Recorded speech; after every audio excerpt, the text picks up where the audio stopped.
kami ini juga sudah zonanya sudah menjadi oranye lagi nih. Ya, jadi lingkari sama ini pandemi udah kemana-mana. Di Bintaro juga sudah terasa ini. Makanya kita semua selalu saling mengingatkan untuk tetap prokes ya, tetap stay at home. Kalau memang nggak penting-penting nggak usah keluar gitu ya. Kalau urgent baru ya. Kalau bisa nggak keluar ya mendingan di rumah gitu ya. Aktivitas di rumah lah gitu ya. Karena memang virus yang saat ini itu kemampuan untuk dia itu berada di udara itu lebih lama ya, lebih jauh gitu ya. Jadi risikonya sangat tinggi gitu, sehingga lebih baik kita semua tetap ya berusaha untuk tetap menjaga kesehatan dengan baik dan beraktivitas di rumah lah itu ya, agar kita semua sehat ya, bisa survive lah. Baik, itu aja mungkin di awal ini, sekaligus mengingatkan saya juga buat Anda semua tetap jaga kesehatan, karena perlu juga kesehatan adalah harga yang mahal ya. Kita lebih baik preventif di depan daripada terjadi di belakang, baik dari depan itu ya. Baik, untuk yang belum update presensinya silakan di portal untuk diupdate, karena masih ada beberapa yang masih belum hijau. Tempat saya masih ada beberapa yang belum hijau, tapi silakan. Oke, untuk hari ini kita masih melanjutkan materi kita terkait dengan pengadilan pajak. Jadi ada kelompok 2 ya hari ini ya. Kita akan diskusi nanti, sharing. Kelompok 2 akan menyampaikan materinya seperti pekan lalu. Jadi nanti pembagiannya saya serahkan ke Anda. Pembagian waktunya juga Anda atur. Untuk aktivitas juga kita mudah-mudahan bisa maksimalkan. Sekali lagi kesempatan kita untuk menambah aktivitas di pertemuan kita di semester ini sebelum UAS kita maksimalkan, sehingga hasil yang kita dapatkan benar-benar bisa lebih baik ya. Oke, sebelum dimulai ada yang perlu disampaikan? Barangkali ada yang perlu disampaikan, silakan. Ada yang atau diam tanda setuju? Baik, kalau nggak ada, saya persilakan kepada entah PC entah langsung ketua kelompok untuk memimpin acara presentasi hari ini. Silakan. Baik Pak, izin share screen. Silakan Mas.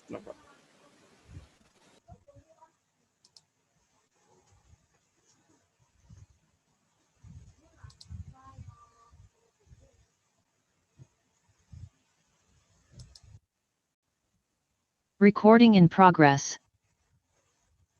Sudah terlihat Pak ya?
Baiklah, kami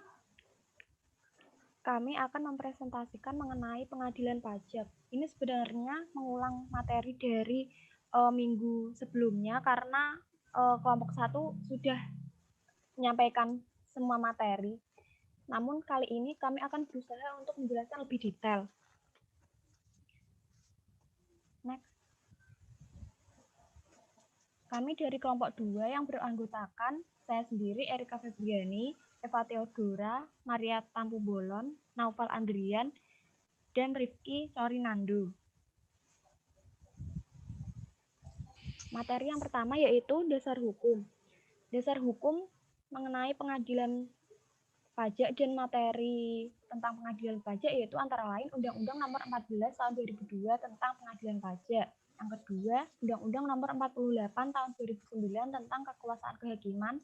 Yang ketiga, Undang-Undang Nomor 51 Tahun 2009 tentang Peradilan Tata Usaha Negara. Yang keempat, PMK Nomor 184 Tahun 2017 tentang persyaratan untuk menjadi kuasa hukum pada pengadilan pajak. Dan yang terakhir, PMK Nomor 11 Tahun 2014 tentang konsultan pajak. Next. Pengadilan pajak menurut Undang-Undang Nomor 14 Tahun 2002 yaitu badan peradilan yang melaksanakan kekuasaan kehakiman bagi wajib pajak atau penanggung pajak yang mencari keadilan terhadap sengketa pajak. Next. Sengketa pajak itu sendiri dalam pasal 1 angka 5 Undang-Undang Nomor 14 Tahun 2002 disebutkan bahwa sengketa yang timbul dalam bidang perpajakan antara wajib pajak atau penanggung pajak dengan pejabat yang berwenang sebagai akibat dikeluarkannya keputusan yang dapat diajukan banding atau gugatan pada pengadilan pajak berdasarkan peraturan perundang-undangan perpajakan, termasuk gugatan atas pelaksanaan penagihan berdasarkan Undang-Undang PPSP. Penyelesaian sengketa pajak. Penyelesaian sengketa pajak ini ada dua cara, yaitu secara administratif dan secara peradilan. Untuk secara administratif antara lain yaitu seperti pembetulan, keberatan, pengurangan dan penghapusan sanksi, pengurangan dan pembatalan hasil pemeriksaan. Untuk yang secara peradilan yaitu dibagi menjadi dua, yaitu tingkat 1 dan tingkat 2. Tingkat 1 yaitu pengadilan pajak untuk penyelesaian banding seperti dalam pasal 25, 26 Undang-Undang KUP dan gugatan pada pasal 23 ayat 2 Undang-Undang KUP. Dan untuk tingkat 2-nya yaitu Mahkamah Agung untuk upaya hukum luar biasa berupa peninjauan kembali. Sejarah peradilan pajak. Peradilan pajak berbeda dengan pengadilan pajak. Pengadilan pajak yaitu lembaga atau wadah yang memberikan peradilan. Sedangkan peradilan yaitu sistem yang diciptakan oleh negara untuk menyelesaikan sengketa atau disebut juga proses untuk memberikan keadilan dalam rangka penegakan hukum. Badan peradilan memiliki unsur-unsur yaitu adanya aturan hukum yang bersifat abstrak yang mengikat umum, adanya sekurang-kurangnya dua pihak yang bersengketa, adanya suatu perselisihan hukum yang konkret, adanya aparatur peradilan yang berwenang memutuskan. Next. Peradilan pajak di Indonesia ini termasuk peradilan administratif khusus pajak. Peradilan administrasi dalam hukum pajak dibagi menjadi dua, yaitu murni dan tidak murni. Untuk yang murni yaitu sepenuhnya memiliki syarat-syarat peradilan administrasi seperti pengadilan pajak, PT-UN, dan pengadilan negeri. Sedangkan untuk yang tidak murni yaitu tidak sepenuhnya memiliki persyaratan peradilan administrasi seperti ketetapan administrasi murni yaitu pengurangan atau penghapusan sanksi, kuasi peradilan seperti lembaga keberatan, ketetapan semi administrasi, penetapan pengadilan atas suatu masalah tertentu, dan semi peradilan yaitu MPP dan BPSP. MPP yaitu Majelis Pertimbangan Pajak, sedangkan BPSP yaitu Badan Penyelesaian Sengketa Pajak. Riwayat Badan Peradilan Pajak. Sebelum akhirnya menjadi pengadilan pajak, Badan Peradilan Pajak ini mengalami beberapa perkembangan atau perubahan. Yang pertama yaitu institusi pertimbangan pajak, itu pada tahun 1915. Ini berada di bawah Gubernur Jenderal dan berkedudukan di Batavia. Ketua badan ini adalah Menteri Keuangan dan anggotanya terdiri dari calon-calon yang diusulkan oleh MA dan Kamar Dagang dan Industri. Tujuan bagi WP yaitu untuk membatasi sengketa serta memberikan wadah serta solusi bagi para WP yang tidak menerima atau menolak ketetapan pajak yang diterbitkan oleh eksekutif. Sedangkan tujuan bagi Fiskus yaitu untuk mempertahankan penegakan kepatuhan pajak. Yang kedua yaitu Majelis Pertimbangan Pajak pada tahun 1927. Majelis Pertimbangan Pajak ini berkedudukan di Jakarta. Tujuan dibentuknya yaitu demi terciptanya proses peradilan yang independen dan dalam menyelesaikan sengketa perpajakan. Susunan organisasi ini terdiri dari 1 ketua dan 4 orang anggota, di mana dua dari anggotanya berasal dari MA dan 2 dari Kamar Dagang Industri. MPP diberikan wewenang untuk memeriksa dan memutus permohonan penyelesaian sengketa oleh MPP ini dinilai masih belum adil serta proses dan prosedurnya belum memenuhi kriteria cepat, murah, dan sederhana. Next. Karena kekurangan dari MPP tersebut, akhirnya dibentuklah Badan Penyelesaian Sengketa Pajak atau BPSP pada tahun 1997, berkedudukan di Ibu Kota Negara dan tempat lain di dalam daerah hukumnya. BPSP ini susunan organisasinya yaitu pimpinan yang terdiri dari satu ketua dan satu wakil ketua, anggota dan sekretaris yang bertindak sebagai hakim.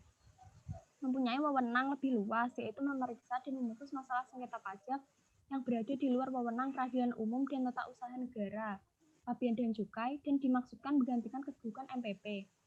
Anggota-anggota BPSP berasal dari para ahli perpajakan atau konsultan, anggota DPR, pengusaha, serta ahli di bidang kepabeanan dan cukai. Sengketa atas keputusan dalam lingkup administrasi negara yang lain tetap diperiksa dan diputus oleh PT UN. Next. Yang terakhir yaitu pengadilan pajak, yaitu mulai tahun 2002 sampai dengan sekarang. Pengadilan pajak didirikan karena paksaan penyelesaian sengketa melalui BPSP masih terdapat ketidakpastian hukum yang dapat menimbulkan ketidakadilan, dan BPSP belum merupakan badan peradilan berpuncak di MA. Kedua, pembinaan teknis peradilan dilakukan oleh MA, sedangkan pembinaan organisasi, administrasi, dan keuangan dilakukan oleh Kemenku. Yang terakhir, pengadilan pajak berkedudukan di Ibu Kota Negara dan sidang pengadilan pajak dilakukan di tempat kedudukan masing-masing.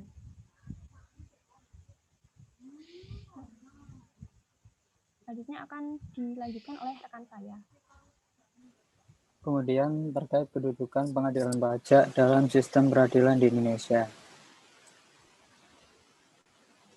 Untuk kedudukan pengadilan pajak ini diatur dalam Pasal 27 ayat 1 Undang-Undang Nomor 48 Tahun 2009 tentang Kekuasaan Kehakiman dan Pasal 9A ayat 1 Undang-Undang Nomor 51 Tahun 2009 tentang perubahan kedua atas Undang-Undang Nomor 5 Tahun 1986. Pasal 27 ayat 1 Undang-Undang Nomor 48 Tahun 2009 tentang Kekuasaan Kehakiman dijelaskan bahwa pengadilan khusus hanya dapat dibentuk dalam salah satu lingkungan peradilan yang berada di bawah Mahkamah Agung. Pengadilan khusus dibagi menjadi 3 lingkup, yakni peradilan umum, peradilan tata usaha negara, dan peradilan agama. Untuk peradilan umum sendiri terdiri dari pengadilan anak, niaga, HAM, hubungan industrial, tipikor, dan perikanan. Untuk peradilan agama, yakni Mahkamah Syariah, dan untuk peradilan tata usaha negara, yakni Pengadilan Pajak. Pasal 9 ayat 1 Undang-Undang Nomor 51 Tahun 2009 tentang perubahan ketua atas Undang-Undang Nomor 5 Tahun 1986. Terdapat penjelasan, yakni pengadilan khusus merupakan diferensiasi atau spesialisasi di lingkungan peradilan tata usaha negara, misalnya pengadilan pajak. Jadi ini sejalan dengan peraturan yang sebelumnya tadi. Kemudian perbedaan sengketa pengadilan tata usaha negara dan pengadilan pajak. Untuk sengketa tata usaha negara, ini yang bersengketa adalah pemerintah dan rakyat. Pemerintah di sini adalah badan atau pejabat tata usaha negara. Sedangkan rakyat adalah orang atau badan hukum perdata. Yang menjadi sengketa adalah keputusan administrasi tata usaha negara. Dan proses pengadilannya yakni di pengadilan tata usaha negara. Sedangkan untuk sengketa pajak di sini untuk pemerintah diwakili oleh Fiskus dan rakyat yakni wajib pajak. Sengketanya dari keputusan administrasi pajak dan diselesaikan di pengadilan pajak. Selanjutnya akan dijelaskan oleh rekan saya. Kemudian Hakim Pengadilan Pajak. Pengertian berdasarkan pasal 1 Undang-Undang Nomor 14 Tahun 2002 tentang Pengadilan Pajak, ada beberapa pengertian, yaitu hakim tunggal. Hakim tunggal adalah hakim yang ditunjuk oleh ketua untuk memeriksa dan memutus sengketa pajak dengan acara cepat. Kemudian yang kedua, hakim anggota. Hakim anggota adalah hakim dalam suatu majelis yang ditunjuk oleh ketua untuk menjadi anggota dalam majelis. Yang ketiga adalah hakim ketua, yaitu hakim anggota yang ditunjuk oleh ketua untuk memimpin sidang. Catatan, hakim pengadilan pajak diangkat oleh presiden dari daftar nama calon yang diusulkan oleh Menteri Keuangan setelah mendapat persetujuan Ketua Mahkamah Agung. Syarat menjadi hakim yang pertama yaitu harus merupakan WNI atau warga negara Indonesia. Yang kedua, berumur minimal 45 tahun. Yang ketiga, bertakwa kepada Tuhan Yang Maha Esa. 4, setia kepada Pancasila dan Undang-Undang Dasar 1945. Yang kelima, tidak pernah terlibat dalam kegiatan yang mengkhianati NKRI yang berdasarkan Pancasila dan Undang-Undang Dasar 1945 atau terlibat organisasi terlarang. Yang keenam, punya keahlian di bidang perpajakan dan berijazah sarjana hukum atau sarjana lain. 7, berwibawa, jujur, adil, dan berkelakuan tidak bercela. Kedelapan, tidak pernah dipidana karena melakukan tindak pidana kejahatan. Dan yang kesembilan, sehat jasmani dan rohani. Next. Hakim ad hoc. Selain hakim yang tadi, ada hakim ad hoc. Hakim ad hoc itu adalah hakim anggota yang ditunjuk oleh Ketua Pengadilan Pajak karena keahliannya di bidang yang dipersengketakan.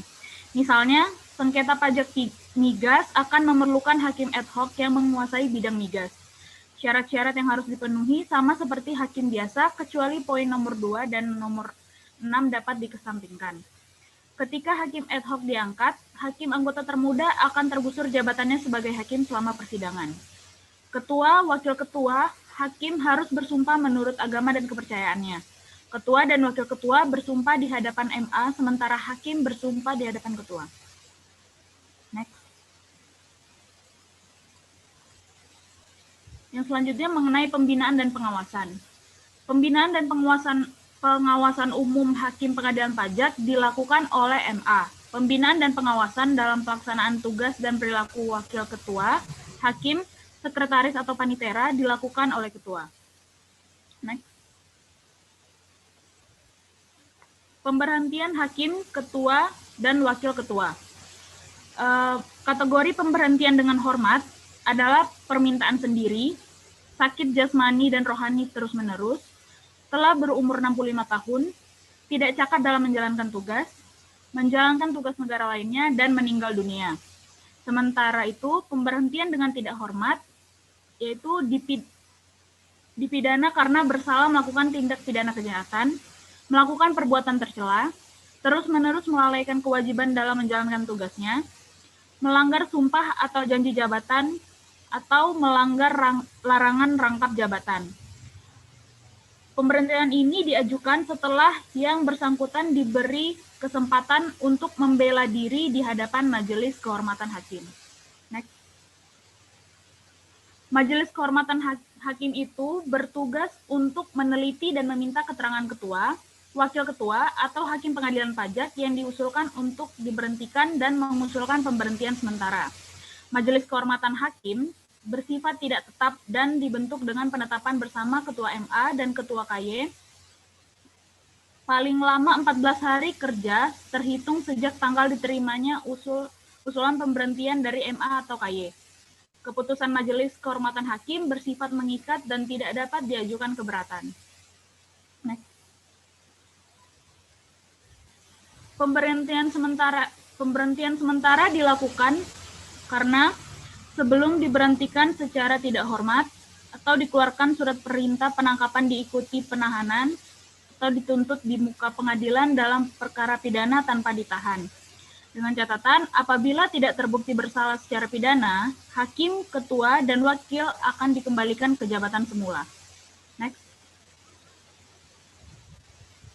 Ketua, wakil ketua, atau hakim dapat ditangkap atau ditahan hanya atas perintah Jaksa Agung setelah mendapat persetujuan Presiden, kecuali dalam hal yang pertama, tertangkap tangan melakukan tindak pidana kejahatan. Yang kedua, disangka telah melakukan tindak pidana yang diancam dengan pidana mati atau pidana kejahatan terhadap keamanan negara.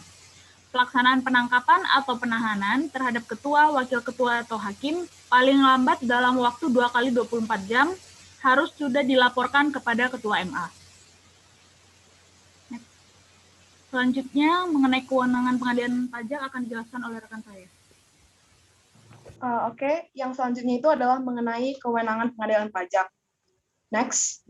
Nah, seperti yang udah kita bahas sebenarnya minggu lalu, jadi untuk kewenangan pengadilan pajak ini sendiri diatur dalam Undang-Undang Nomor 14 Tahun 2002 tentang pengadilan pajak, tepatnya ada di Pasal 31, Pasal 32, dan Pasal 33. Next. Nah, pengadilan pajak ini secara umum itu dia punya tiga kewenangan. Yang pertama itu adalah untuk memeriksa dan memutus sengketa pajak, yang merupakan kewenangan dasar lah yang dimiliki oleh pengadilan pajak. Next. Nah, pemutusan sengketa pajak ini itu atas banding, kayak yang sudah kita pelajari sebelum UTS kemarin. Kalau atas banding ini itu kewenangan pengadilan pajak adalah untuk memeriksa dan memutus sengketa atas keputusan keberatan, kecuali sudah ditentukan lain oleh peraturan perundang-undangan. Next. Selain banding ada gugatan. Nah, gugatan ini akan diperiksa dan diputus sengketanya atas pelaksanaan penagihan pajak atau keputusan pembetulan atau keputusan lainnya yang ada di Pasal 23 Ayat 2 Undang-Undang Ketentuan Umum dan Tata Cara Berpajak. Next. Nah, untuk kewenangan yang kedua, dia itu adalah untuk mengawasi kuasa hukum. Next. Nah, kuasa hukum yang dimaksud di sini adalah kuasa hukum yang memberikan bantuan hukum kepada pihak-pihak yang bersengketa dalam sidang pengadilan pajak. Dan yang mengatur pengawasan atas kuasa hukum ini adalah Ketua Pengadilan Pajak. Sebenarnya untuk kuasa hukum ini sendiri secara detailnya akan kita pelajari di pertemuan selanjutnya. Next, yang ketiga itu adalah, kewenangan yang ketiga adalah meminta data atau keterangan. Next. Data atau keterangan yang boleh diminta dalam wewenang si pengadilan pajak adalah data atau keterangan pendukung terkait dengan sengketa pajak yang dapat diminta dari pihak ketiga yang bertujuan agar untuk memenuhi keperluan pemeriksaan sengketa pajak.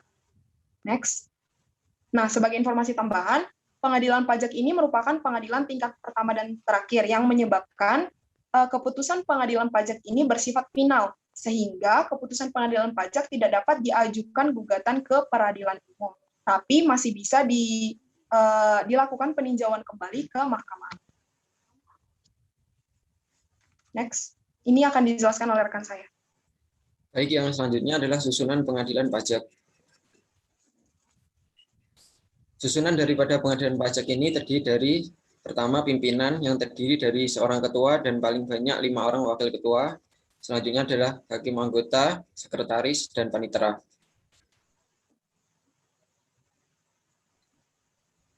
Lanjut.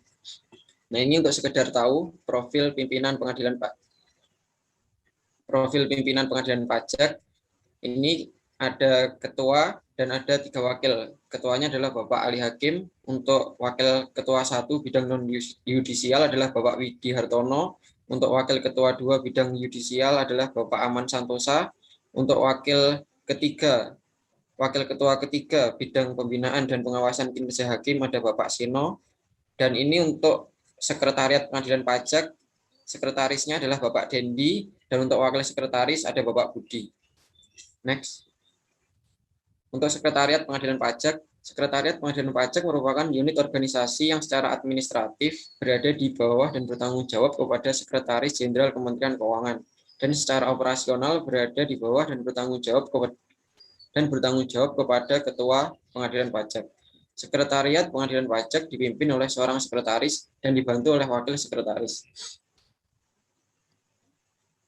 Tugas dari wadah sekretariat pengadilan pajak ini adalah memberikan pelayanan di bidang tata usaha, kepegawaian, keuangan, rumah tangga, administrasi persiapan berkas banding dan atau gugatan, administrasi persiapan persidangan, administrasi penyelesaian putusan, dokumentasi, administrasi peninjauan kembali, administrasi jurisprudensi, pengolahan data, dan pelayanan informasi. Selanjutnya, Dalam menjalankan tugasnya, sekretariat ini menyelenggarakan beberapa fungsi sebagai berikut. Yang pertama adalah penyiapan program kerja dan pelaporan serta pelaksanaan administrasi di bidang tata usaha, kepegawaian, keuangan, dan rumah tangga. Yang kedua, pelayanan administrasi persiapan berkas banding dan atau gugatan. Yang ketiga, penghimpunan dan pengklasifikasian putusan pengadilan pajak dan penyelenggaraan perpustakaan. Yang keempat, pelayanan administrasi peninjauan kembali putusan pengadilan pajak. Yang kelima, pelayanan administrasi jurisprudensi putusan pengadilan pajak. Yang keenam, pengolahan data dan pelayanan informasi. Yang ketujuh, pelayanan administrasi persiapan persidangan.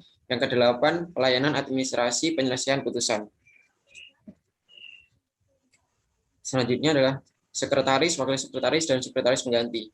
Sekretaris, wakil sekretaris, dan sekretaris pengganti ini dapat merangkap tugas-tugas kepaniteraan. Syarat-syarat yang harus dipenuhi untuk diangkat sebagai sekretaris, wakil sekretaris, dan sekretaris pengganti adalah sebagai berikut. Yang pertama, WNI. Yang kedua, bertakwa kepada Tuhan Yang Maha Esa. Ketiga, setia kepada Pancasila dan Undang-Undang Dasar 1945. Keempat, sehat jasmani dan rohani. Kelima, berijazah sarjana hukum atau sarjana lain dan mempunyai pengetahuan di bidang perpajakan. Nah, ini adalah susunan organisasi daripada sekretariat pengadilan pajak. Ini ada sekretaris dan di bawahnya ada wakil sekretaris. Nah, dan di bawahnya ada 5 bagian, ada sekretaris pengganti dan ada kelompok jabatan fungsional. Untuk bagian yang pertama ini adalah bagian umum.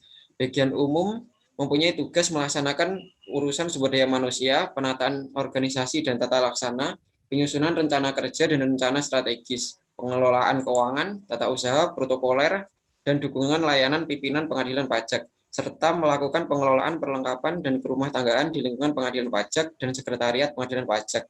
Nah, untuk tugas-tugas tersebut akan dibagi dan dilaksanakan oleh subbagian yang berada di bawahnya. Selanjutnya untuk bagian yang kedua adalah bagian administrasi sengketa pajak. Ini mempunyai tugas melaksanakan pelayanan di bidang administrasi berkas banding dan atau gugatan. Di bawahnya ada beberapa subbagian. Subbagian yang pertama adalah tata usaha sengketa pajak. Ini mempunyai tugas melakukan pelaksanaan urusan tata usaha persuratan sengketa pajak dan permohonan peninjauan kembali. Untuk subbagian selanjutnya, subbagian administrasi banding dan gugatan 1. Ini mempunyai tugas melaksanakan urusan tata usaha banding dan atau gugatan serta menyiapkan dan mendistribusikan berkas banding dan atau gugatan untuk jenis pajak di wilayah DKI Jakarta. Untuk selanjutnya subbagian administrasi banding dan gugatan 2, ini tugasnya sama seperti administrasi banding dan gugatan 1, namun untuk jenis sengketa pajak di luar wilayah DKI Jakarta. Dan untuk yang subbagian yang terakhir, ini memiliki tugas yang sama juga, tapi untuk jenis pajak, kepabeanan, dan cukai. Selanjutnya untuk bagian administrasi putusan, persidangan, dan kepatuhan internal, ini mempunyai tugas melaksanakan administrasi putusan pengadilan pajak, melaksanakan pelayanan keperluan persidangan, memonitor penanganan sengketa, dan melakukan pengelolaan kinerja, pengelolaan risiko, dan kepatuhan internal. Ini dibagi lagi menjadi beberapa subbagian. Subbagian yang pertama, subbagian administrasi putusan 1 ini mempunyai tugas melakukan penatausahaan berkas putusan pengadilan pajak dari majelis 1 sampai dengan majelis 10. Untuk yang subbagian administrasi putusan 2 ini melakukan tugas yang sama tapi untuk majelis 11 sampai majelis 20. Untuk yang subbagian ketiga, subbagian monitoring dan persidangan ini mempunyai tugas untuk memonitor penanganan banding dan atau gugatan. Selanjutnya untuk subbagian kepatuhan internal ini melakukan pemantauan pengendalian internal dan penerapan kode etik dan disiplin pegawai. Selanjutnya untuk bagian administrasi peninjauan kembali dan dokumentasi ini mempunyai tugas melaksanakan pelayanan di bidang administrasi peninjauan kembali dan dokumentasi berkas putusan, serta melaksanakan administrasi jurisprudensi dan pengelolaan risalah putusan, yang dibagi lagi ke dalam beberapa subbagian di bawahnya. Untuk bagian yang terakhir adalah teknologi informasi dan komunikasi, ini mempunyai tugas melakukan perencanaan dan pengembangan teknologi informasi dan komunikasi. Next.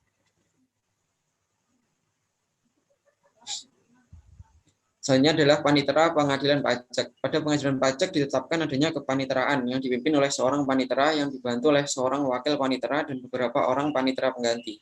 Panitera, wakil panitera, dan panitera pengganti diangkat dan diberhentikan oleh Menteri Keuangan. Pembinaan teknis panitera ini dilakukan oleh Mahkamah Agung dan sebelum memangku jabatannya, panitera, wakil panitera, atau panitera pengganti harus bersumpah dan berjanji menurut agama atau kepercayaannya. Sekian presentasi dari kelompok kami. Apakah ada pertanyaan? Izin bertanya, Baik, Sasa. saya mau nanya tentang panitera pengadilan pajak ya. Pegawai panitera pengadilan pajak kan itu di bawah naungan Sekretariat Jenderal Departemen Keuangan. Nah, sebagian hakim itu juga merupakan mantan pegawai Dijen Pajak kan. Nah, padahal mereka tuh harus memimpin sidang yang melibatkan Dijen Pajak sebagai pihak terbanding. Nah, itu nanti apakah akan mempengaruhi independensinya atau tidak? Terima kasih. Sasa, kita tampung dulu ya. Apakah ada pertanyaan lain? Izin bertanya. Baik, Tia. Pengadilan pajak merupakan salah satu bentuk dari pengadilan khusus dan berada di lingkungan peradilan tata usaha negara. Kira-kira kenapa masuk ke pengadilan khusus dan mengapa berada di lingkungan peradilan tata usaha negara? Dan apakah berbeda pengajuan upaya hukum banding atau gugatan dalam hal sengketa pajak dengan banding atau gugatan dalam perkara tata usaha negara? Jika berbeda, apa kira-kira perbedaannya? Terima kasih. Tia. Untuk sementara, 2 pertanyaan dulu, nanti disambung untuk sesi kedua.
Oke, teman-teman, kami mau jawab pertanyaan dari Salsa yang tadi mengenai panitera itu kan di bawah naungan Sekretariat Jenderal Kementerian Keuangan, dan hakim itu juga sebagian ada yang sebenarnya dari pegawai pajak. Nah, apakah dia itu akan mempengaruhi independensinya dalam membuat keputusan? Nah, ya memang betul dari beberapa informasi yang kami dapatkan, memang kalau panitera itu yang notabene-nya adalah pembantu hakim, yaitu memang sebagian besar itu adalah yang dari pegawai pajak yang dialihkan menjadi panitera di pengadilan pajak.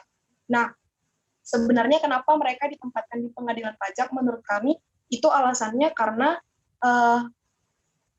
mereka awalnya adalah pengadilan pajak, karena mereka awalnya adalah pegawai pajak. Jadi mereka itu pasti sudah mempunyai pengetahuan yang lebih lah istilahnya di bidang perpajakan gitu. Jadi istilahnya kenapa mereka di situ biar nanti lebih paham lah istilahnya dengan apa yang dipersidangkan.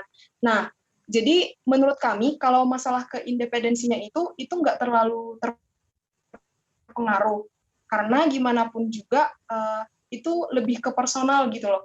Istilahnya mereka kan udah paham kalau mereka itu dari bagian dari kekuasaan kehakiman. Jadi mereka juga udah paham kalau mereka itu harus bersifat netral dan nggak boleh bias dan harus punya independensi gitu.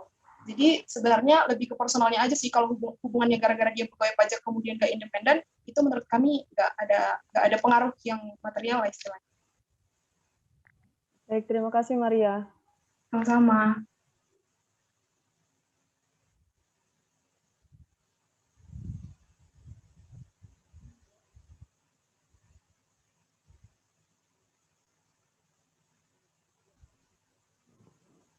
Selanjutnya saya akan mencoba menjawab pertanyaan dari Mutia, yaitu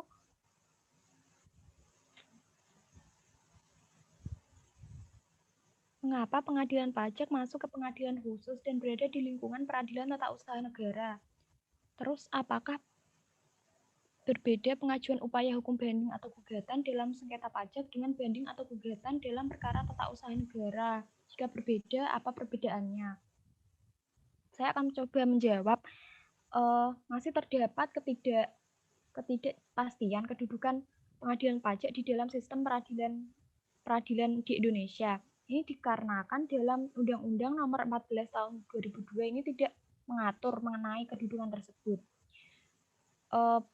Peraturan yang mengatur tentang kedudukan pengadilan pajak yaitu di penjelasan pasal 27 ayat 1 Undang-Undang Nomor 48 Tahun 2009 tentang kekuasaan kehakiman yang menyebutkan bahwa pengadilan pajak merupakan pengadilan khusus di bawah salah satu lingkungan peradilan yang berada di bawah Mahkamah Agung, sebagaimana dimaksud dalam pasal 25. Nah, menurut pasal 25 ini, badan yang berada di bawah Mahkamah Agung yaitu antara lain peradilan dalam lingkungan peradilan umum, peradilan agama, peradilan militer, dan peradilan tata usaha negara. Nah, di dalam keempat lembaga peradilan tersebut dapat dibentuk pengadilan khusus.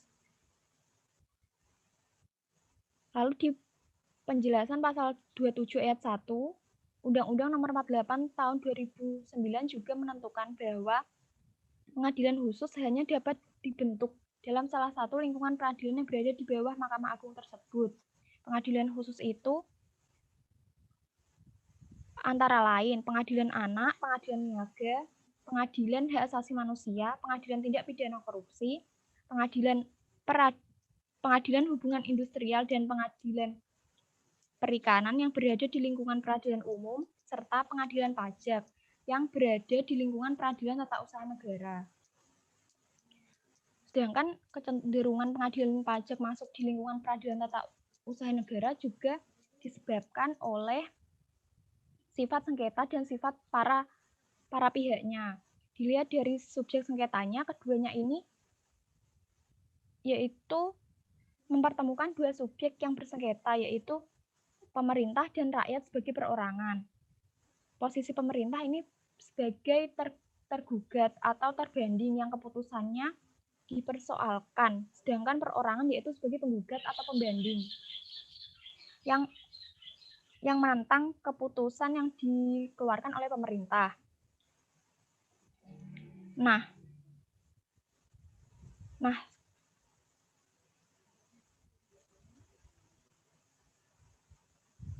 dilihat dari kedudukannya ini, pengadilan pajak merupakan badan peradilan khusus di lingkungan peradilan tata usaha negara. Jadi sengketa pajak juga merupakan sengketa tata usaha negara. Terus pertanyaan yang selanjutnya yaitu apakah perbedaan pengajuan upaya hukum banding atau gugatan dalam sengketa pajak dengan perkara tata usaha negara? Menurut saya karena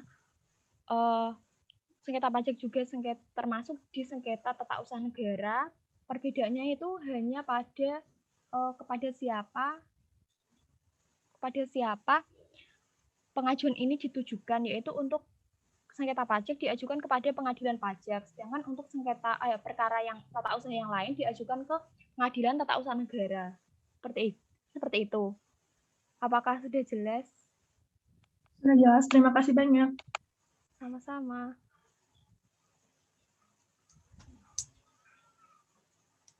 Selanjutnya kita akan buka lagi 2 pertanyaan. Silahkan yang mau bertanya.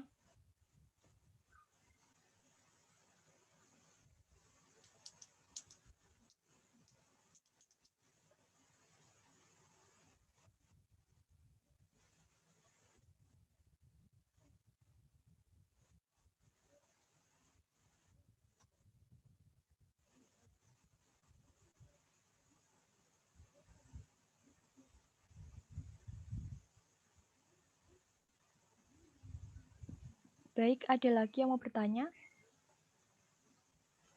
Izin bertanya. Silahkan.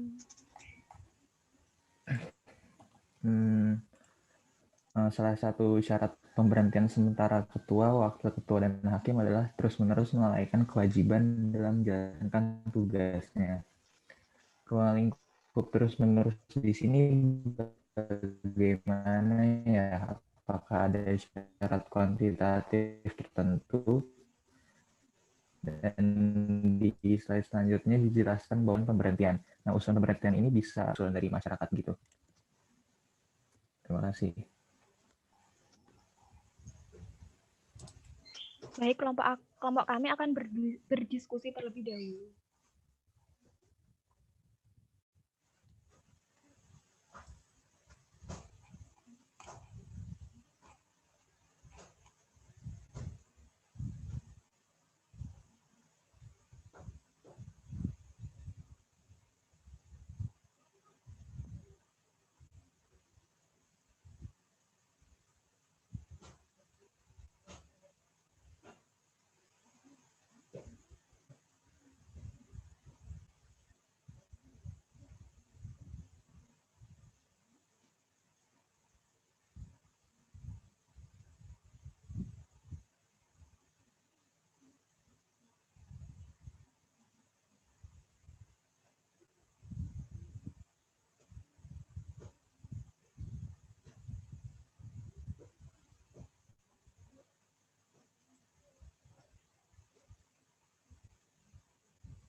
Tinggal tambah ya sambil nunggu kelompok duluan jawab ya.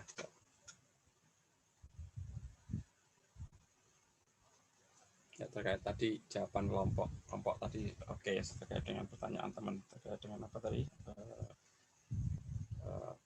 pengertian khusus bahwa pengadilan tata usaha negara tadi ya, memang kalau kita bicara mengenai pengadilan yang ada di Indonesia memang bermuara di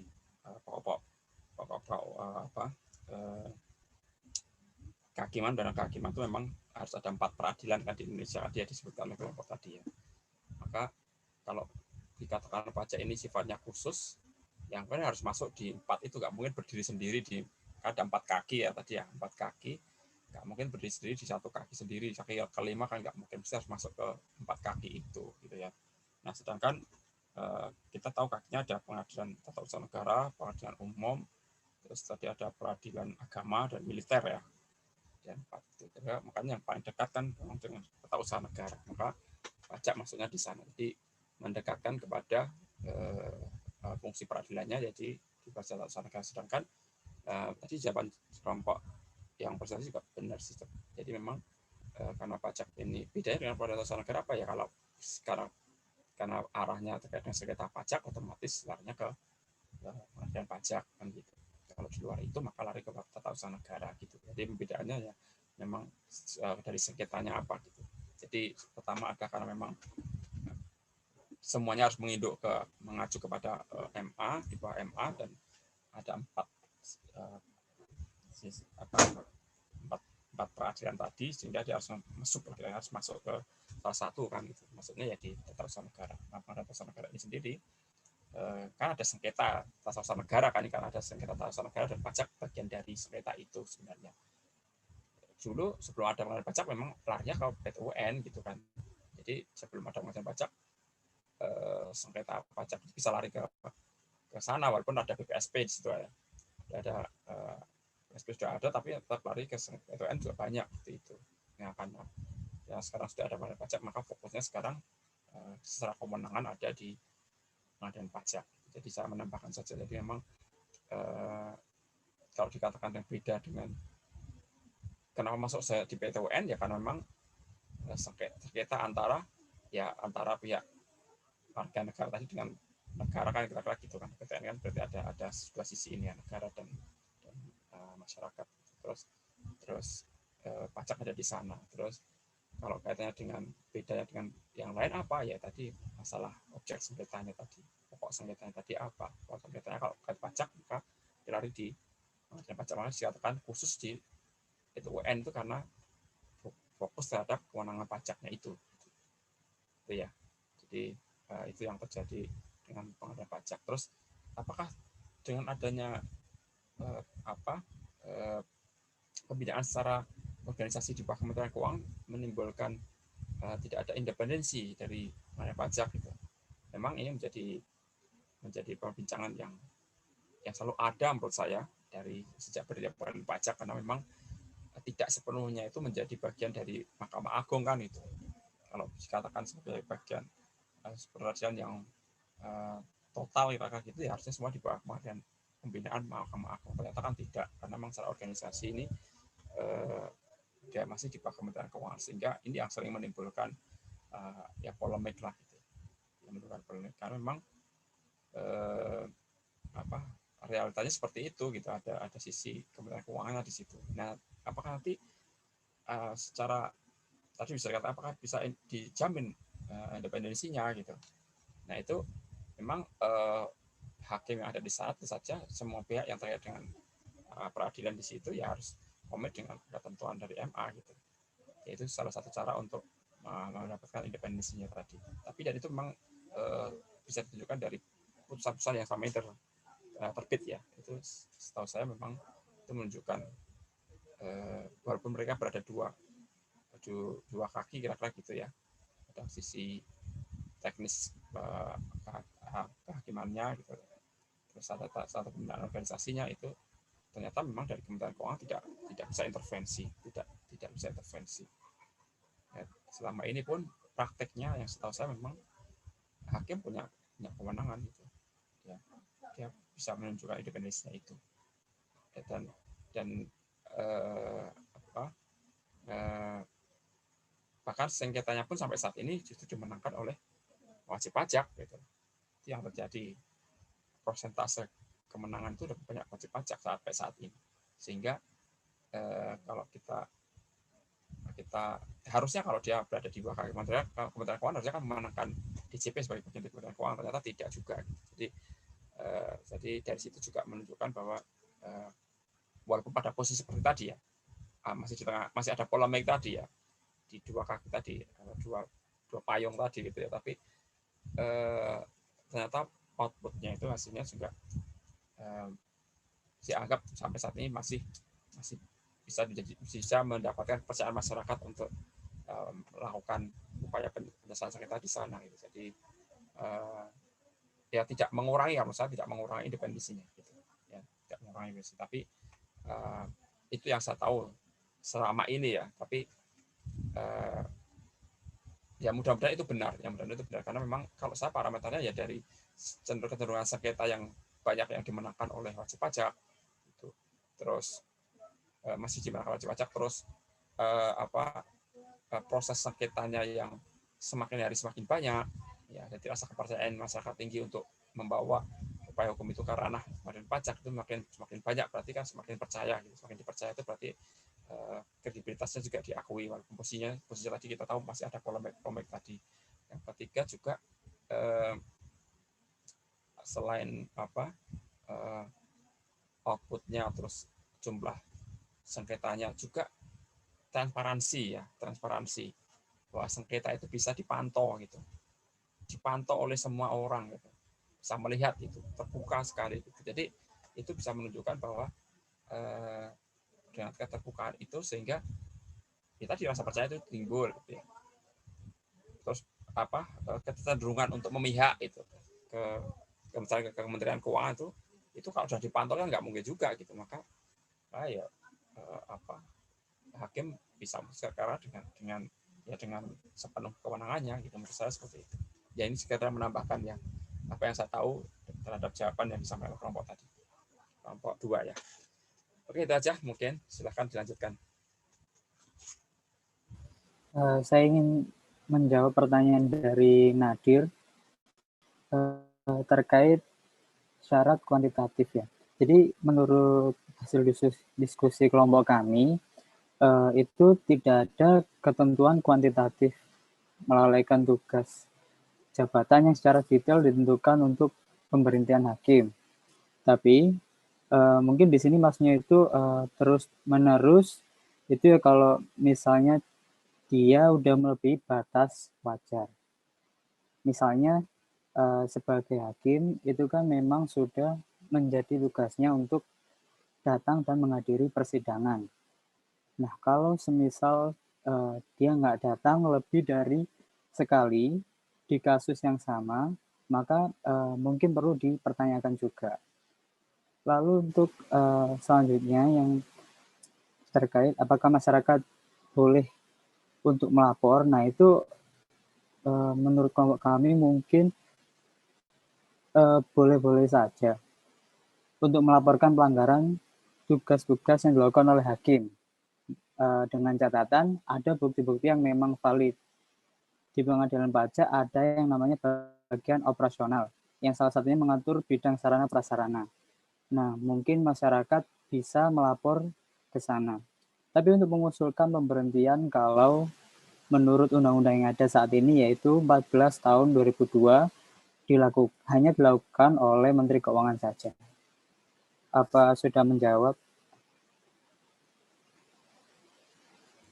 Sudah, terima kasih Novel. Baik, selanjutnya kita akan mencoba menjawab pertanyaan dari Dina.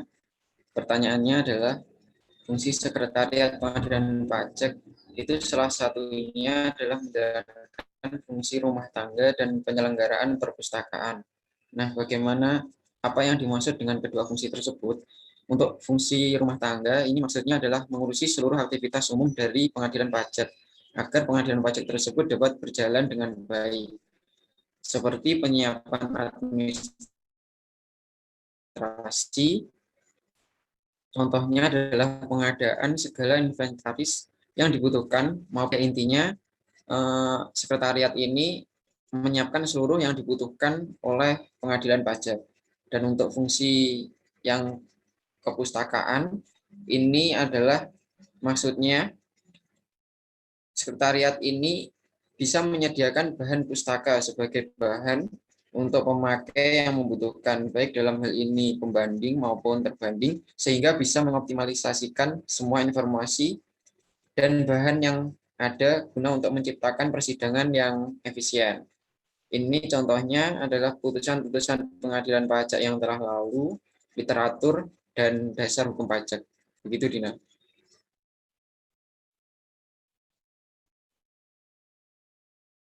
Baik, apa ada pertanyaan lain?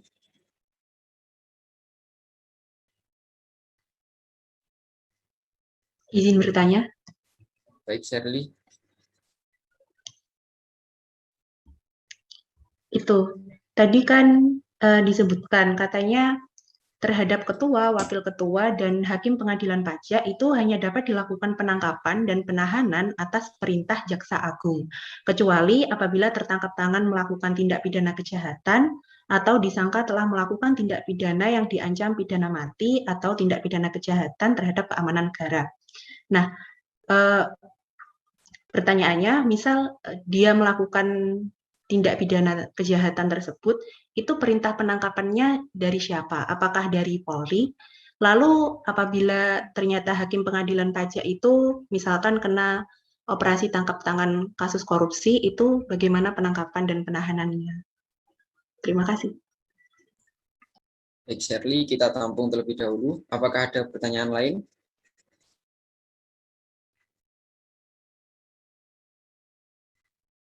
Oke, kalau sepertinya tidak ada, kita mohon waktu sebentar untuk berdiskusi terlebih dahulu.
Baik, saya akan menjawab pertanyaan dari Shirley mengenai ketua, wakil ketua, atau hakim dapat ditangkap atau ditahan hanya atas perintah Jaksa Agung, kecuali dalam hal tertangkap tangan melakukan tindakan pidana kejahatan.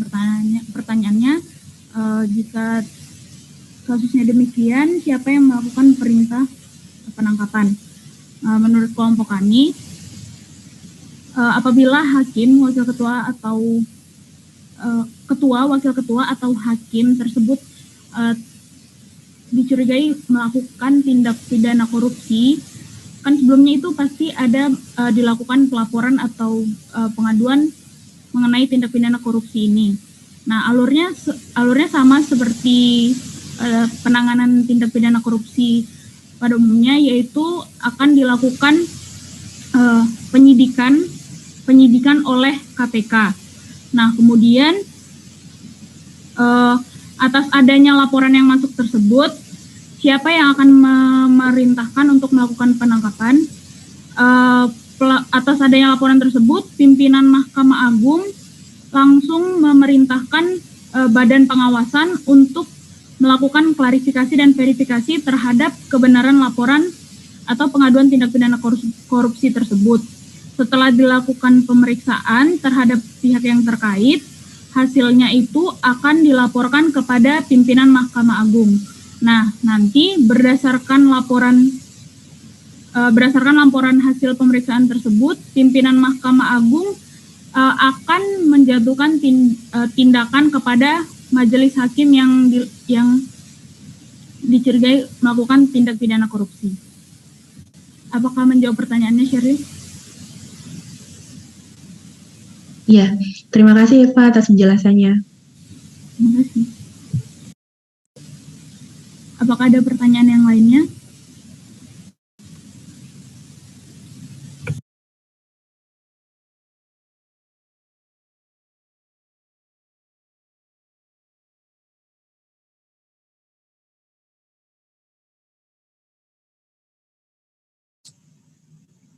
Silakan yang lain.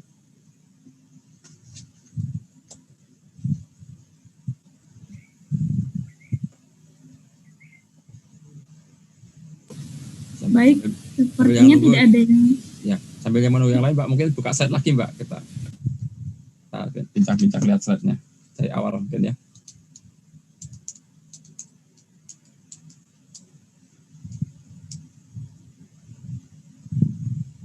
Oke, ini kita lewat. Oke, ya, terus next kita lewat ya. Oke, next.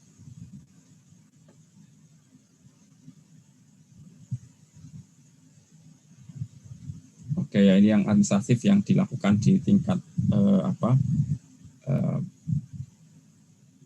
DCP ya, DCP semua ya, pembetulan, pemberatan, pengurangan, penghapusan sanksi, pengurangan pasal 36 ini masih semua di DCP. Kalau yang sebelah kanan yang peradilan yang di tingkat mulai dari pengadilan pajak sampai ke MA. Oke, next. Ini sejarah ya, kita bisa lihat bagaimana sejarah. Oke, next.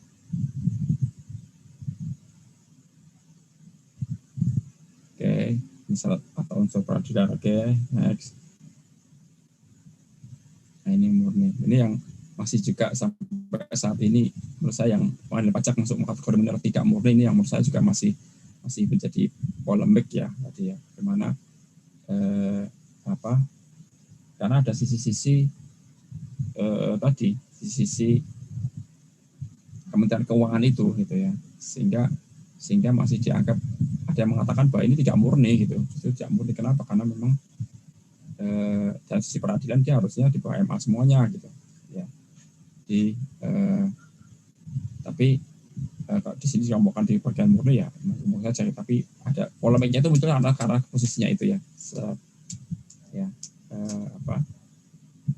Dia ada sisi-sisi ya ada sisi eksekutifnya kira-kira gitu ya, sisi eksekutifnya tidak murni yudikatif kan gitu, tidak murni yudikatif, ada sisi eksekutifnya itu yang menyebabkan kesannya menjadi tidak murni, masih kalaupun murni tidak murni sekali gitu ya. Oke, next ya. Oke, ini yang menurut sejarah ya riwayatnya. Terus menjadi MPP, BPSP ini ya. Di saat BPSP ada ini banyak kasus-kasus pajak masuk ke PT UN ya. Pada saat BPSP ini karena memang maka berubah ke menjadi pengadilan pajak ya.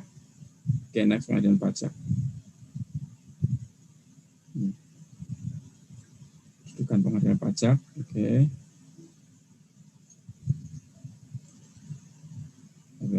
Satu lagi militer benar ya. Oh, ini apa nih? Memang 3 ini ya.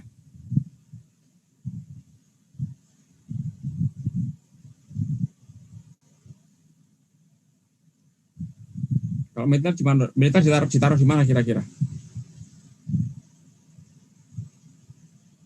Ya, setahu saya ada pengadilan militer, tapi teman-teman tadi cek kalau pasal 27 3 ini ya.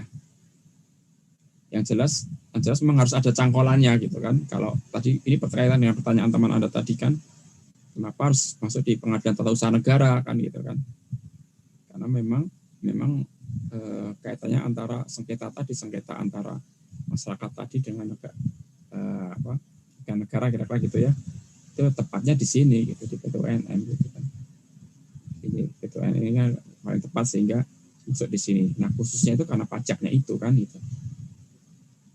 Sehingga yang membedakan dengan sengketa pengadilan tata usaha negara yang lain adalah masalah pokok sengketanya kan, atau terkait dengan pajak atau tidak kan, hanya di situ ya.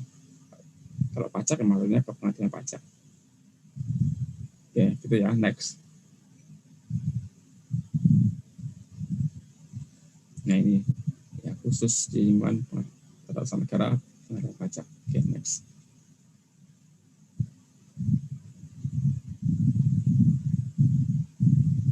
Ini perbedaan ya sengketanya.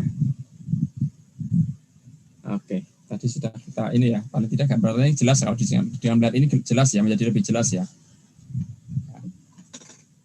Di pemerintah fiskus ya, ada keputusan administrasi, jadi sengketanya antara pemerintah dengan rakyat, kira-kira gitu ya. Menjelaskannya yang kelompok ya. Oke, next. Ini tentang hakim ini yang menarik, hakim ini ya. Hakim ini posisinya strategis. Ada hakim tunggal, hakim anggota, hakim ketua.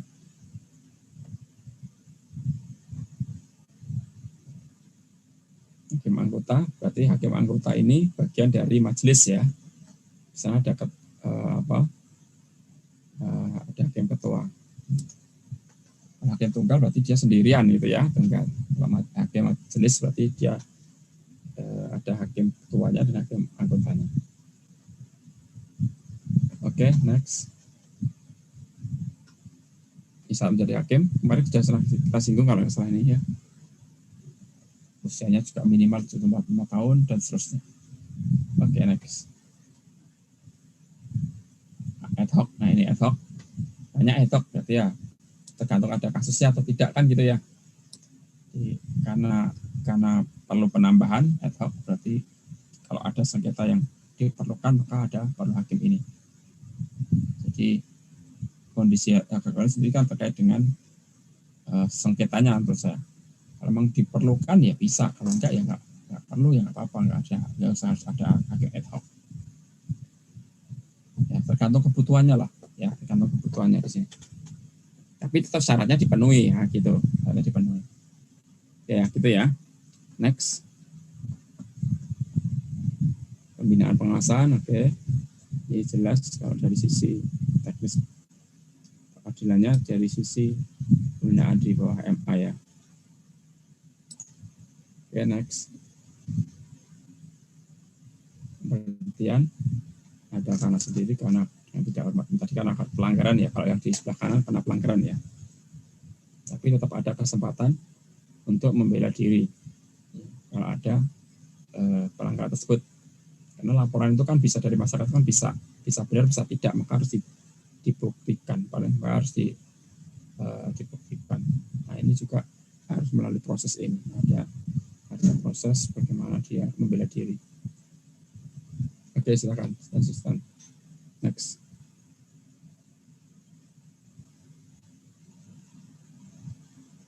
Ini masih kehormatan.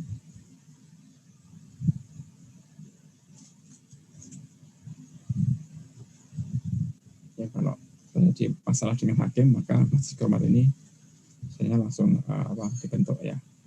Bentuk. Oke, next.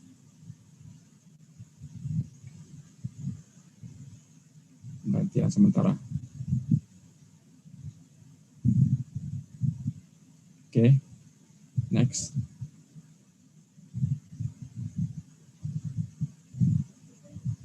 Ini kalau kaitan tadi dengan pertanyaan teman Anda tadi ya. Gimana kalau hakim melakukan tindak pidana dan ketangkap gitu. Misalnya contohnya KPK tadi ya. Jadi prosesnya juga sudah disampaikan oleh teman Anda. Jadi memang tangkap tangan ini posisi yang agak ya otomatis ikut ketentuan yang ada di sana gitu ya. Walaupun tetap harus ada pemberitahuan kepada dilaporkan kepada ketua MA. Ya. Tapi kalau prosesnya tidak tangkap tangan, berarti prosesnya yang memang mau ada penangkapan, maka prosedur ini harus dilakukan. Ya. Prosedur ini harus dilakukan.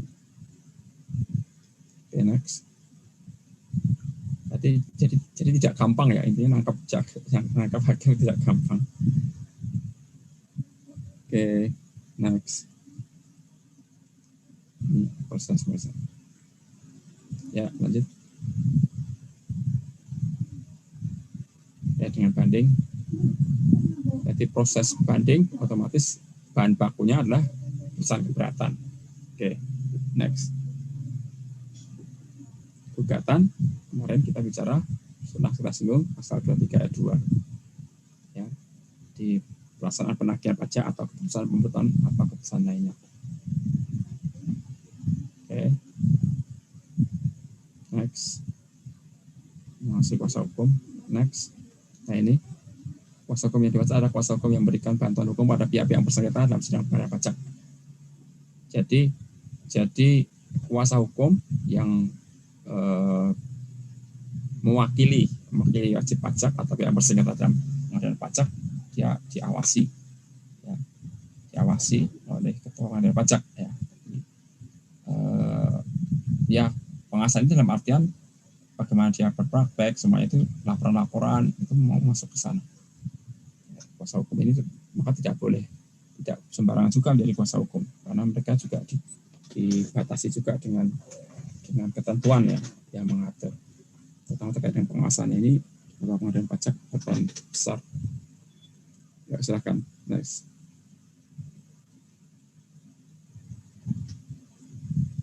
Oke, minta data atau keterangan apa ini? Terkait apa ini? Oh, untuk pemeriksaan ya. Pihak ketiga ya, yang tidak terkait langsung dengan proses sengketa bisa diminta keterangan itu ya. Oke, data atau keterangan pendukung. Next.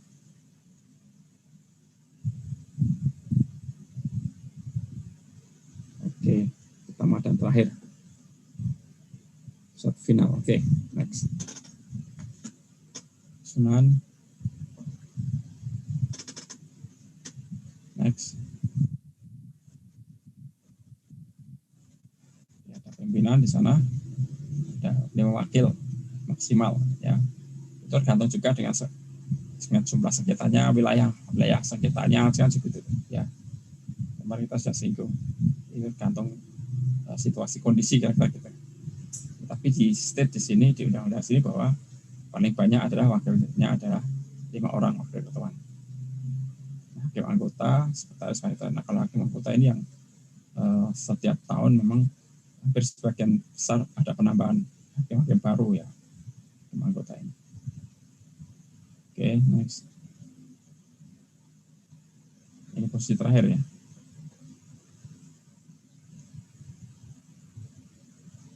Oke, saya nggak kenal ini. Nggak ada yang kenal. Teman pernah dengar nama-nama beliau? Nama-nama beliau pernah dengar. Cuman nggak secara langsung kenal. Oke, next. Sekretariat pengadilan, ya, dia di bawah Sekjen Kementerian Keuangan, ya, secara administrasi organisasi. Kita ada itu. Kemudian seorang sekretaris, sekretaris wakil sekretaris. Oke, next. Ini posisi yang sekretariatnya posisi yang penting ya, benar-benar penting di sana karena memang besar penggerak untuk aktivitas sana itu ya di sini, gitu ya. Karena memang apa tanggung jawabnya di sini menurut saya, letak koordinasinya di sini ya. Oke, next.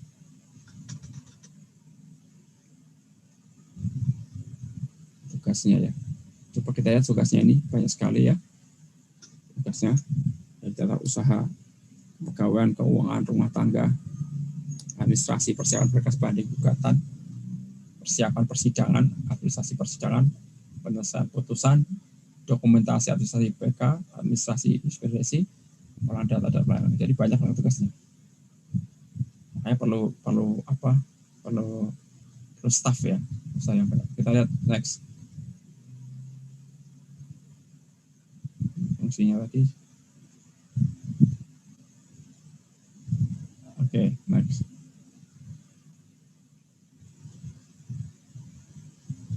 Ini syarat untuk menjadi sekretaris wakil, sekretaris dan sekretaris pengganti. Oke, next. Jadi siapapun berhak sepanjang memenuhi ketentuan tadi ya. Nah, ini yang menarik di sini ya.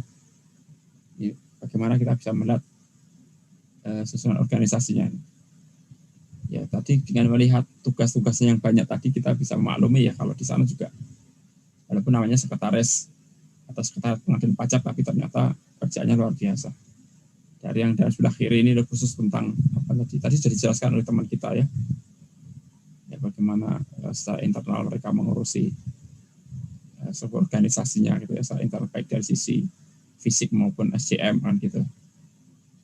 Terus yang di bagian tengah ini mulai sengketa ya.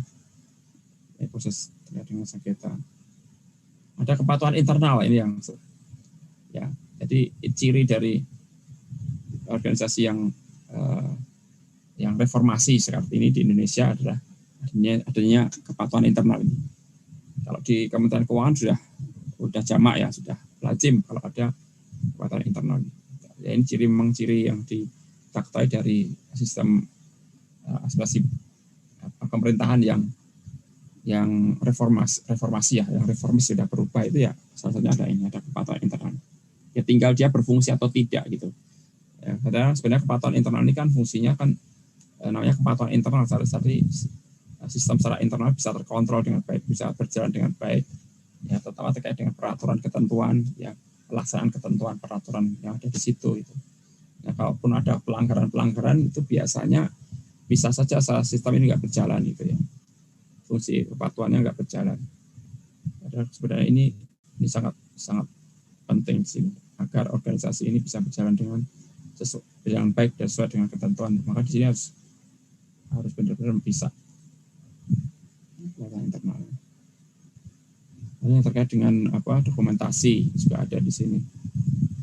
Dengan IT-nya juga ada di sini. Makanya kita bisa memantau proses sengketa itu dari web kan itu. Perkembangannya seperti apa gitu kan.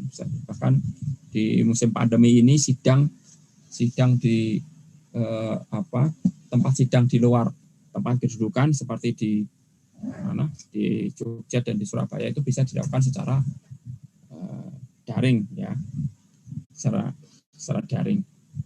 Maka peran IT sangat penting di sini karena sidangnya harus daring agar terjaga kualitasnya. Tentu saja ini peran di sini sangat penting, informasi dan komunikasi sangat penting. Ya. Ada sekretaris pengganti dalam bantunya. Ya.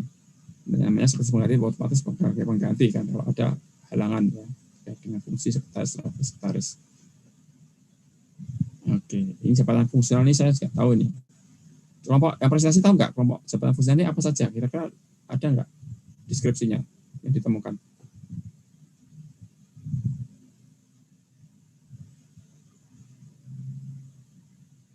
Atau hanya dikasih payung aja gitu, atau memang sudah ada kelompok fungsionalnya?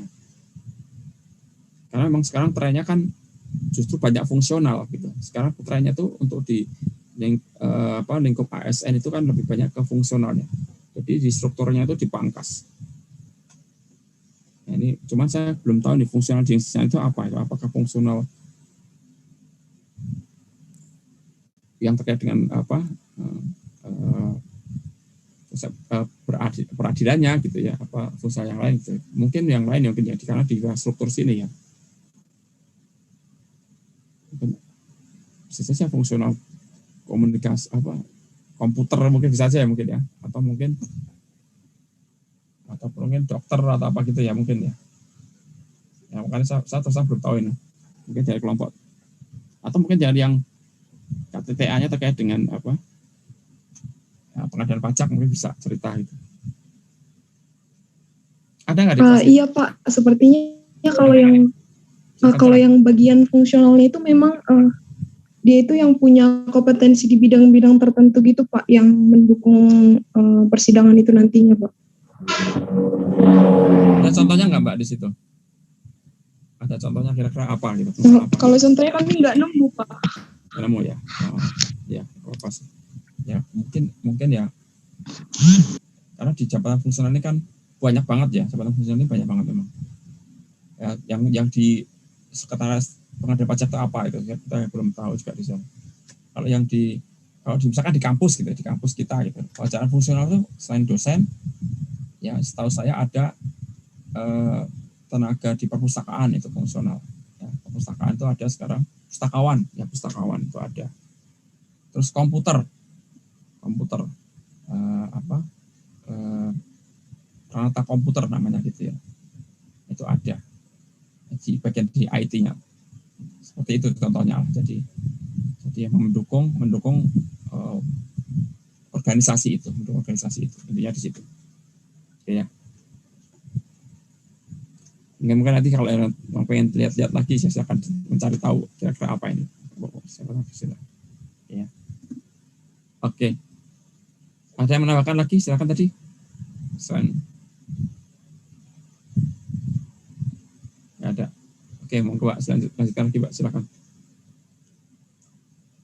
Next, slide berikutnya.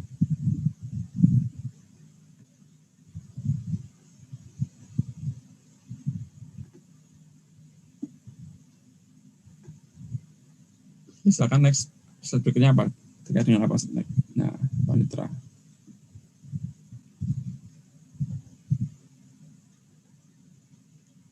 Oke, panitera ya. Panitera diangkat oleh Menteri Keuangan. Jadi ini panitera ini fungsinya fungsi administrasi ya, administrasi persidangan kira-kira gitu ya. Ada persidangan. Jadi dia yang membackup majelis ataupun hakim tunggal saat bersidang, itu maka panitera yang membackup. Maka dia selalu mengikuti sidang, gitu. Namanya panitera kan berarti ya tadi dia mencatat semua proses, menyiapkan dan segala macam ya di situ. Ya. Oke, selesai. Baik, terima kasih kelompok 2 ini. Kita harus kasih aplaus dulu untuk kelompok 2. Silahkan dikasih aplaus nih untuk kelompok 2 dan semuanya itu. Oke, silakan. Kalau ada yang perlu didiskusikan lagi, disampaikan. Kita masih ada waktu sekitar 7 menit. Lumayan.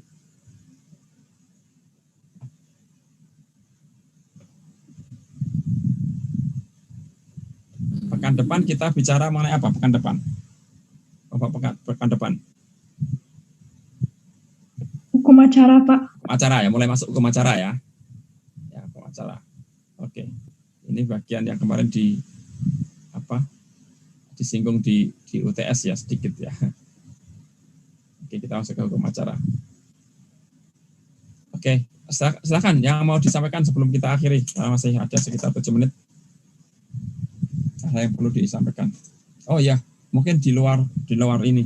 Saya tiba-tiba teringat di luar materi kita gitu, tapi berkaitan.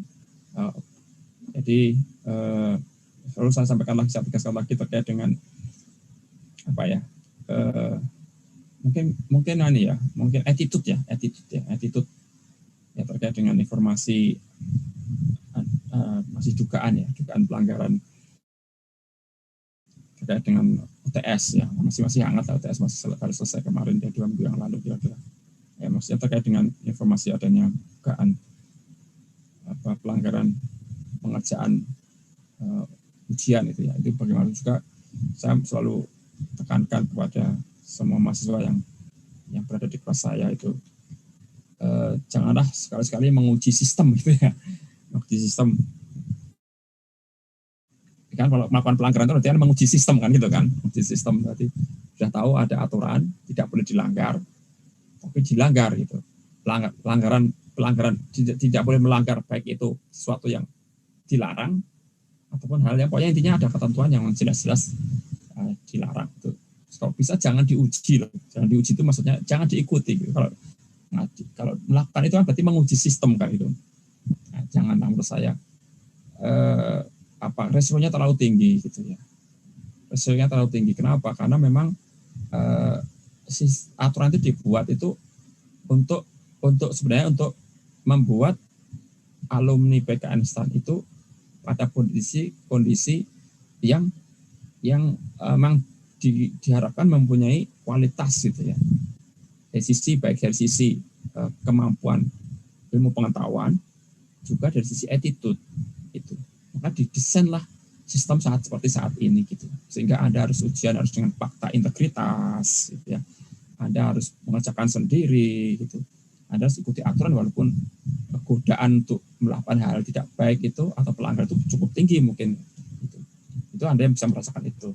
Terus risiko melalui PJJ yang cukup tinggi, baik untuk ujian online juga demikian, itu semua harus diikuti secara ketat. Makanya saya selalu katakan selama ujian, aturan BAK ikuti aja lah, aturan kampus ikuti aja lah, gitu. Semuanya ikuti, jangan sampai diinginkan.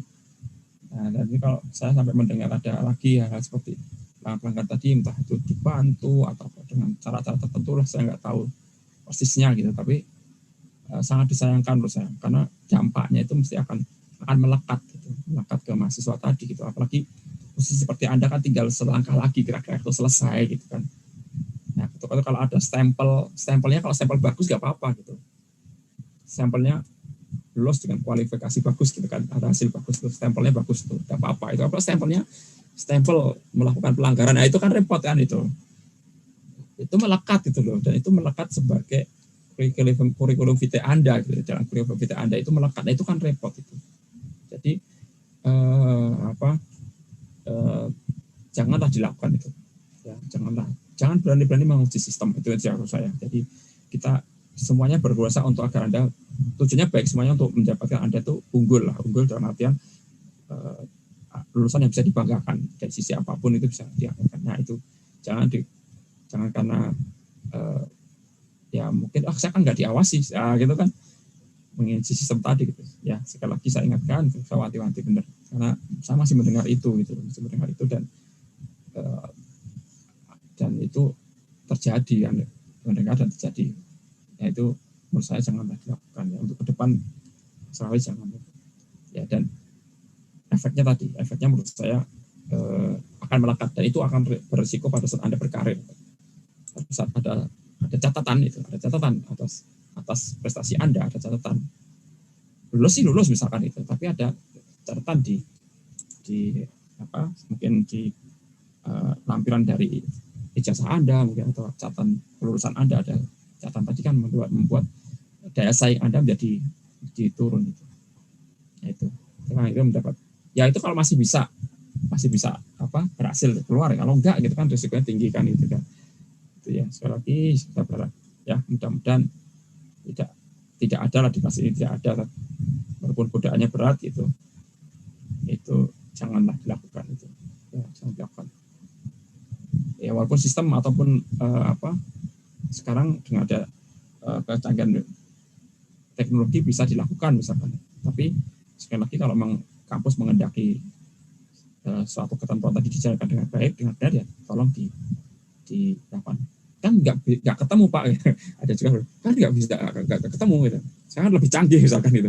Sekarang kan jangan dicoba, misalnya. Tetap walaupun secanggih pun, karena memang tujuannya bukan itu, tujuannya adalah untuk menjadikan Anda tadi benar-benar alumni yang ada kebanggaan dari sisi prestasi, keilmuan maupun dari sisi attitude, itu yang kita hendaki ya. Itu aja sih pesan saya ya. Mungkin di luar materi kita, tapi sekali lagi ini dibutuhkan kok. Cara Anda melakukan nanti aktivitas setelah lulus kan Anda bekerja. Dan di pekerjaan itu tidak hanya sekedar intelektual yang Anda butuhkan, tidak hanya sekedar intelektual, tapi kemampuan Anda untuk berkomunikasi dengan orang lain, kemampuan Anda menjaga kejujuran Anda, kerjasama dengan orang lain, bagaimana menghargai orang lain, itu semua yang dibutuhkan, sangat-sangat dibutuhkan justru. Ya, justru kalau saya melihat justru peran dari attitude tadi, ya, sikap tadi itu luar biasa mendukung karir Anda. Bahkan orang-orang yang dulu cenderung biasa gitu, masih itu menjadi hal yang menjadi besar karena hal itu gitu ya.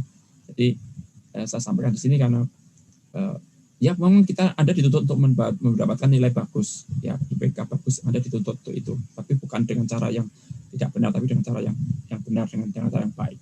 Itu menurut saya. Ya, oke, itu saja pesan saya.